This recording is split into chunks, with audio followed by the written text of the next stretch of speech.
Hello po mga kababayan, si Dante Maravillas. Pag-usapan natin yung impeachment ni Sara Duterte na sabi ng defense mga kababayan, ah, si Sara Duterte mataas yung ratings.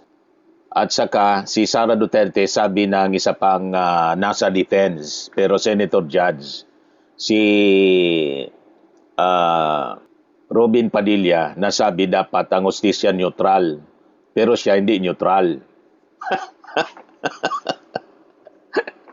Di ba sinabi ni Robin Padilla, ang hustisya niya dapat neutral, pero siya hindi neutral. Kasi una niya niyang sinabi na kahit sunugin siya, ay mangangamoy siya ang Duterte. So hindi siya neutral. O, di ba?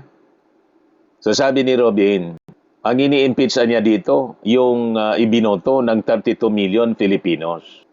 So yung Defense Council, ang sinasite yung trust ratings ni Sarang mataas, tapos yung Senator Judge na si Robin Padilla na nagsabi na ang prosecution, ang hustisya, ang prosecution daw dapat hindi maging one-sided at ang hustisya niya dapat neutral. Pero siyang Senator Judge hindi neutral. At sinabi pa sa mga nasa prosecution, wala niya kayong karapatan na magtanong sa amin, sa mga Senator Judge. Napakayabang. Kaya gustong i-clarify ng prosecution team anong ibig sabihin ni Robin Padilla. Nag-sisik ng clarification. So pag-usapan natin mga kababayan ito na impeachment ni Sara Duterte. The flight and the failure of the Vice President kasi patuloy siyang umiiwas sa accountability. Yung tiwala po, malaking tiwala ng mga tao, kumbaga yun ang sinasabi ng kanyang mga kakampi, demands sa accountability. Trust demands accountability. Di ba? Kasi tiniwalaan ka. So dapat accountable ka, mga kababayan, to the people. So ang 32 million mga kababayan na naging boto, mataas na trust ratings nitong si Sara Duterte, halimbawa tanggapin natin kahit hindi tayo naniniwala na totoo yung trust rating niya.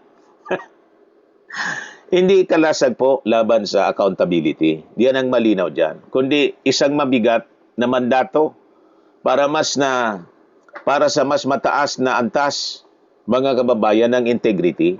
Isang obligasyong tuluyang tinalikuran mga kababayan ng Vice Presidente sa kanyang pagtakas sa paglilitis at sa paggapi ng kanyang sariling depensa.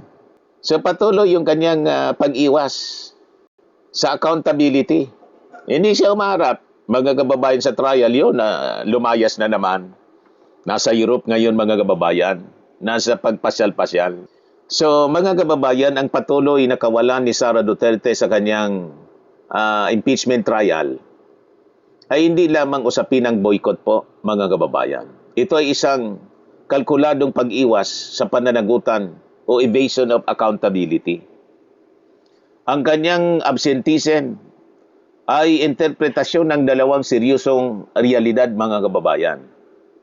Isang malalim na guilty conscience o ang matinding kawalan ng pag-asa na maidepensa ang kanyang malinaw na pagbitaw ng pagbabanta, yung grave threats niya sa ating Pangulo, kay Lisa Marcos at saka kay Martin Romualdez. So paano niya ipagtatanggol ang kanyang integrity kung mismo ang kanyang sariling defense team ay napilitang umamin at kinumpirma mga kababayan sa publiko na nanggaling mismo sa kanyang bibig ang nasabing mga death threats?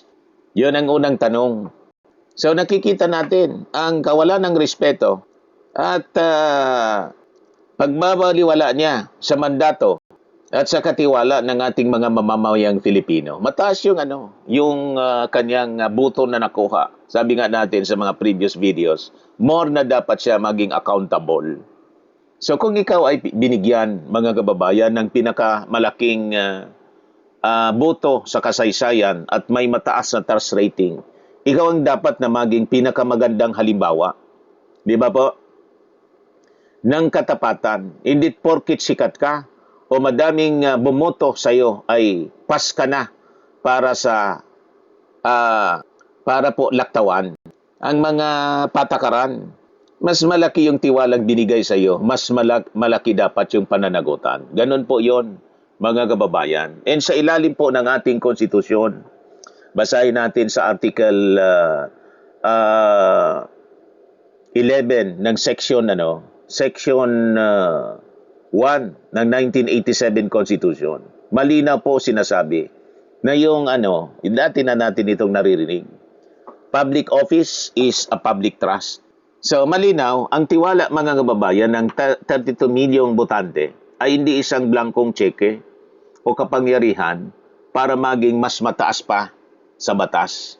Yun dapat ang tandaan mga kababayan ni Sara Duterte. Ito ay isang legal na obligasyon na maging tapat at handang magpaliwanag sa taong bayan. Yun ang tinatawag na accountability sa bawat galaw at salita bilang isang mataas na opisyal. So kung gagamitin po ang mataas na boto at ratings para iwasan ang paglilitis, nawawala ng saysay po ang demokrasya. So ang pagiging popular ay hindi po katumbas ng pagiging inosente, mga kababayan. Hindi ko mo popular ka. Hindi ka na pwedeng papanagutin sa krimen na iyong ginawa tulad ng pagbabanta sa ating Pangulo. At maling paggamit ng pondo ng ating bayan.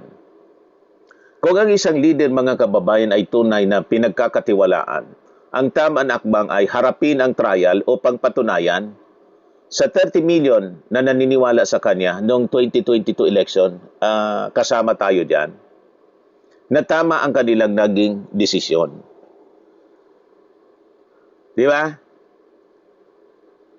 So ang pag-absent mga kababayan ni Sara Duterte sa trial para mamasyal sa abroad, ay hindi po accountability ang pinapakita niya. Pag-iwas po.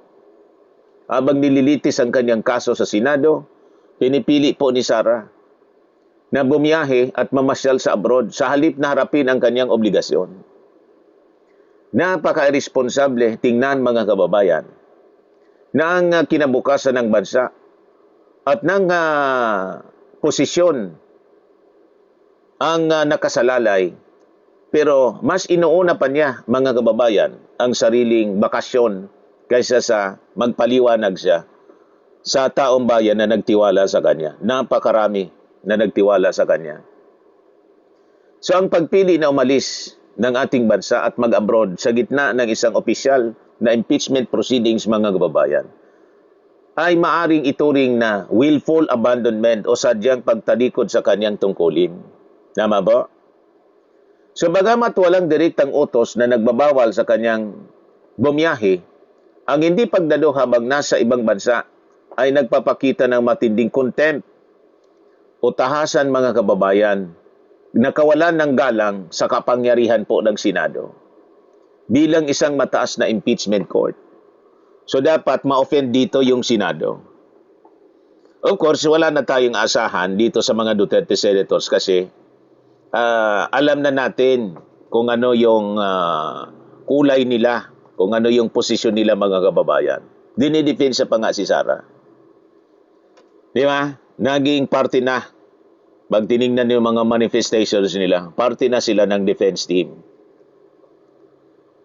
Kasi nga po, napakalakas ng kaso laban kay Sara at nilalampaso ng prosecution team ang defense team ni Sara Duterte.